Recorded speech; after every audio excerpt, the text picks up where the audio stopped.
Hello friends, जैसा कि आप देख पा रहे हैं मेरे सामने एक पेपर है और जिसमें सबसे पहला क्वेश्चन जो है विटामिन डेफिशिएंसी के ऊपर आया हुआ है। तो आज की मेरी ये वीडियो इसी टॉपिक के ऊपर होने वाली है, क्योंकि ये टॉपिक आपके लिए एवरी एग्जाम्स के लिए इम्पॉर्टेंट है, चाहे वो टीजीटी का हो, चाहे पीजीटी का हो, या कोई भी एग्जाम आप आगे फेस करने वाले हैं तो ये क्वेश्चन आपको देखने को मिले ही मिलेगा, चाहे वो किसी भी फॉर्म में मिले। तो गाइज, आज का जो मेरा वीडियो होने वाला है वो विटामिन से रिलेटेड ही होने वाला है। जितने भी विटामिन्स हैं और उनके साइंटिफिक नेम क्या हैं और उनसे रिलेटेड डेफिशिएंसी डिजीज कौन कौन सी हो सकती हैं, वो सब आज हम इसमें डिस्कस करने वाले हैं। अगर आप मेरे चैनल पे नए आए हैं तो आगे बढ़ने से पहले प्लीज़ चैनल को लाइक सब्सक्राइब ज़रूर कर दें, और आपको ये वीडियो कैसा लगा मुझे वीडियो के लास्ट में कमेंट करके ज़रूर बताएं। तो गाइज, हम स्टार्ट करते हैं हमारे टॉपिक से। सबसे पहले आप यहाँ पे देख पा रहे हैं बहुत सारे विटामिन्स हैं हमारे पास। Vitamin A, vitamin B complex. मैंने बी कॉम्प्लेक्स क्यों कहा? क्योंकि बी के अंदर और भी बहुत सारे टाइप्स हैं, सिर्फ बी नहीं है। B1, B2, B3, B5, B6, B7, B9, B12 ये सब एग्जिस्ट करते हैं, इसलिए हमने विटामिन बी कॉम्प्लेक्स कहा। Vitamin C, vitamin D, vitamin E, vitamin K, ये सब विटामिन्स आपको पढ़ने हैं और इनके रिलेटेड साइंटिफिक नेम्स भी आपको पढ़ने हैं, और उनसे होने वाली डेफिशिएंसी डिजीज को तो आपको डेफिनेटली जानना है, क्योंकि पीजीटी टीजीटी से रिलेटेड अगर आप कोई एग्जाम फेस करेंगे तो ये क्वेश्चन आपको मिले ही मिलेगा। इवन कई बार पीआरटी में भी ये क्वेश्चन आपको मिल जाता है। तो सबसे पहले हम देखते हैं विटामिन ए, जिसको हम साइंटिफिकली रेटिनॉल के नाम से जानते हैं। इसकी डेफिशिएंसी से नाइट ब्लाइंडनेस हो जाता है, यानी कि रात में दिखना कम हो जाता है, जिसको हम बोलते हैं रतौंधी। Next is vitamin B1, that is thiamine. Thiamine से डेफिशिएंसी डिजीज जो होगी that is beriberi. Next is vitamin B2, scientifically name riboflavin. And इससे कौन सी डेफिशिएंसी डिजीज होगी? इससे जो डेफिशिएंसी डिजीज होती है उससे हमारा खाना पीना कमज़ोर हो जाता है, हम अच्छे से खा पी नहीं पाते हैं, और माउथ में सोर्स यानी मुंह में छाले हो जाते हैं, जिसको हम कहते हैं एरिबोफ्लेविनोसिस। ओके, उसके बाद नेक्स्ट आता है vitamin B3, that is niacin. Vitamin B3 is niacin. Niacin की डेफिशिएंसी से कौन सी डिजीज हो जाती है? इससे होता है डायरिया, उल्टी दस्त एंड डर्मेटिसिस, यानी स्किन से रिलेटेड प्रॉब्लम, जिसको हम बोलते हैं प्लेग्रा। क्या बोलते हैं? प्लेग्रा। नेक्स्ट है vitamin B5, that is pantothenic acid. Vitamin B5 is pantothenic acid. इससे कौन सी डेफिशिएंसी डिजीज होती है? ये डायरेक्टली हमारे ब्रेन को इफेक्ट करता है और इससे होता है पेरिस्थीसिया। कौन सी बीमारी होती है? Paraesthesia. Next is vitamin B6, scientifically name is pyridoxine. Scientific name of B6 is pyridoxine. And deficiency disease lack of RBCs, यानी हमारी बॉडी के अंदर रेड ब्लड सेल्स की कमी होनी स्टार्ट हो जाती है, या वो बहुत कम मात्रा में होती हैं। ये एक तरह का ये क्या होता है? अनीमिया होता है, यानी खून से संबंधित बीमारी, जिसमें हमारे खून के अंदर, ब्लड के अंदर RBCs की डेफिशिएंसी पाई जाती है। नेक्स्ट इज विटामिन B7, मैं आपको बाद में बताने वाली हूँ। पहले हम बात करते हैं विटामिन B9 की। Vitamin B9 is folic acid. Folic acids की डेफिशिएंसी से क्या होता है? इससे जो हमारी RBCs हैं वो पूरी तरीके से डेवलप नहीं हो पाती हैं, इमेच्योर रह जाती हैं। यहाँ पे देखिए RBCs में काउंटिंग में कमी आ जाएगी, मतलब अगर हमें 100 चाहिए तो 700 हो जाएंगी, 500 हो जाएंगी, इस तरीके से। लेकिन यहाँ पे RBCs बन रही है, बनने के बाद वो कम्प्लीटली मेच्योर नहीं हो पा रही हैं, वो क्या हो रही हैं? इमेच्योर रह जाती हैं।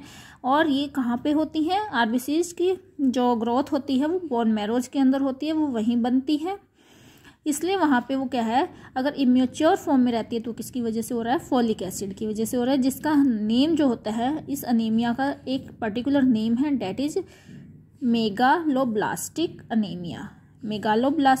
Anaemia. Next is vitamin B12, that is cyanocobalamin. B12 is cyanocobalamin. इसके अंदर कोबाल्ट एलिमेंट पाया जाता है। अगर आपसे ये क्वेश्चन भी डायरेक्टली पूछ सकते हैं कि ऐसा विटामिन बताइए जिसके अंदर कोबाल्ट पाया जाता है, तो date is vitamin B12। And इससे जो होता है वो क्या होता है, हमारे जो एब्जॉर्प्शन होता है, देखिए जब हम खाना खा लेते हैं उसका डाइजेशन होता है, और डाइजेशन होने के बाद जो स्मॉल इंटेस्टाइन होती है उसके अंदर जो नेसेसरी एलिमेंट्स होते हैं हमारे प्रोटीन, कार्बोहाइड्रेट्स वगैरह, वो उनका ब्लड में एब्जॉर्प्शन होता है। अगर आपकी बॉडी के अंदर या किसी की भी बॉडी के अंदर विटामिन B12 की डेफिशिएंसी आ जाती है तो स्मॉल इंटेस्टाइन के अंदर जो एब्जॉर्प्शन होना है एलिमेंट्स का वो अच्छे से नहीं हो पाता, यानी अब नॉर्मल हो जाता है, वो अच्छे से नहीं हो पाता है। That is known as pernicious anaemia. That is known as pernicious anaemia. तो देखिए अनीमिया की बहुत सारी टाइप्स होती हैं, पर्टिकुलर कौन सा अनीमिया किसकी डेफिशिएंसी से हो रहा है ये भी हमें पता होना चाहिए। देखिए उसके बाद हम बात करते हैं विटामिन B7 की। विटामिन B7 को हम बायोटीन के नाम से जानते हैं और इसको समटाइम विटामिन H के नाम से भी जाना जाता है। तो ज़रूरी नहीं है आपको B7 लिखा मिले, वहाँ H भी हो सकता है, बायोटीन भी हो सकता है। इसकी डेफिशिएंसी से क्या होने वाला है, रेड एंड ईची स्किन, आपकी जो स्किन होती है वो लाल हो जाती है और उस पर ईचीनेस हो जाती है, खुजली आनी शुरू हो जाती है। That is known as dermatitis. तो यानी कि यहाँ पे स्किन रिलेटेड प्रॉब्लम हो जाती है। उसके बाद कहते हैं विटामिन C, जिसको हम कहते हैं ascorbic acid. Vitamin C means ascorbic acid, और इसकी डेफिशिएंसी से क्या हो जाता है, स्कर्वी। सभी को पता होगा, ये बहुत ही छोटी क्लासेज में हम सीख लेते हैं। विटामिन C की डेफिशिएंसी से स्कर्वी होता है। स्कर्वी में एक्चुअली होता क्या है, हमारे जो मसूड़े होते हैं, दांतों के टिथ के नीचे जो मसूड़े होते हैं यानी गम्स के अंदर ब्लीडिंग स्टार्ट हो जाती है, और जो दांत और हमारे मसूड़े होते हैं उनके जो जॉइंट्स होते हैं वो फूल जाते हैं, स्वॉलन जॉइंट्स हो जाते हैं। तो that is known as scurvy. Next is vitamin D, और इसको समटाइम D3, पर्टिकुलर D3 लिखा होता है या D लिखा होता है। That is known as calciferol. इससे हमें रिकेटस की प्रॉब्लम होती है। इसकी डेफिशिएंसी से क्या होता है, रिकेटस की प्रॉब्लम हो जाती है, जिससे हमारी हड्डियां जो होती हैं स्पेशली जो लेग्स की हमारी बोन्स हैं वो क्या होती हैं, कमज़ोर हो जाती हैं।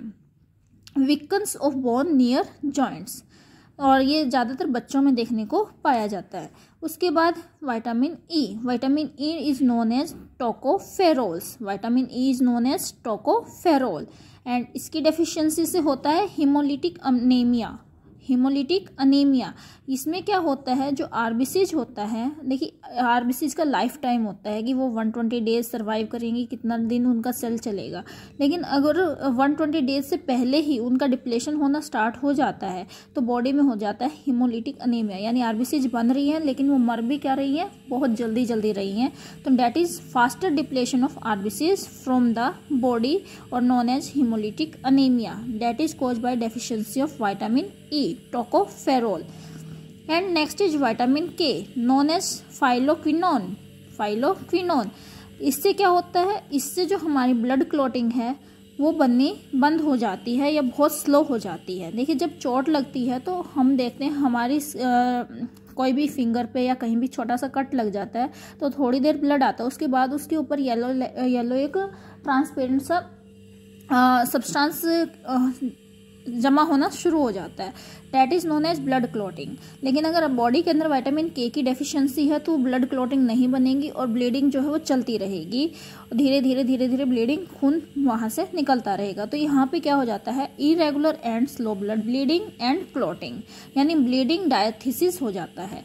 किसकी कमी से, विटामिन K, और इसको K1 भी लिखा होता है समटाइम। तो दोनों एक ही चीज़ है, पर्टिकुलर K1 के लिए ही हम फाइलोक्विनोन बोलते हैं। ओके तो ये हमारे थे कुछ vitamins and their scientific naming and deficiency disease causes by them. और ये एक छोटी सी ट्रिक है जिसके थ्रू आप कुछ एक विटामिन्स के साइंटिफिक नेम लर्न कर सकते हैं। जैसे रथ पर साइलेंट रहेगा एक टॉफ़ी, जिसे आप विटामिन A, रेटिनोल, B1 के लिए हम बात करें थायामीन, और ये C एस्कॉर्बिक, और D के लिए आप हो जाएगा कैल्सीफेरोल, और E के लिए हो जाएगा टोकोफेरोल, और F के लिए हो जाएगा फाइलोक्विनोन। तो ये K1 के लिए फाइलोक्विनोन हो गया, E के लिए टोकोफेरोल हो गया, D के लिए कैल्सीफेरोल, C के लिए एस्कॉर्बिक, B के लिए थायामीन, B1 के लिए, और A के लिए हो गया रेटिनोल। तो ये कुछ एक मेन विटामिन्स के आप साइंटिफिक नेम इस ट्रिक से लर्न कर सकते हैं, जिससे आप कभी भी नहीं भूलेंगे अगर एक दो बार माइंड में इसको सेट कर लेंगे।